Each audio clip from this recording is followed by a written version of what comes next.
If you need to, you can look up values on more than one worksheet in a workbook.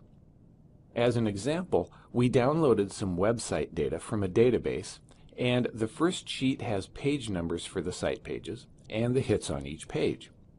The second sheet also has the page numbers plus the page names. V-lookup can help me aggregate this data so I can see page IDs, names, and hits in one place. I'll start here on the Pages tab because it gives me two of the function's arguments. First, I see the page names are listed in column B, the second column over. This is what I want VLOOKUP to find, the answers I want to see, so my column reference argument is 2. Also, I know I want to find the page name that matches a given page number. That data starts in cell A2 and ends in cell B39, so A2 to B39 is my lookup table argument. Now I'll go to the Page Views tab, enter a couple headings, and my function.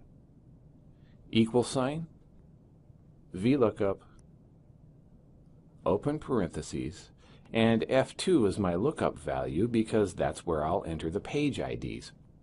Next, I enter Pages, the name of the other tab, an exclamation point, then my lookup table, a comma, and my column reference. In other words, the lookup table argument is now the name of the worksheet, the exclamation point, and the range of cells I want to search. Because I need exact matches, I'll enter false as my range lookup argument, press enter to finish the formula, and you can see I get an error message because the formula wants a value in cell F2. So I'll copy a page ID here, paste it,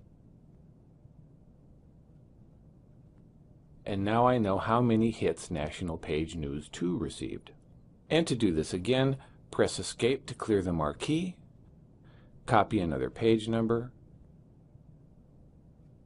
paste it, and you see another page name.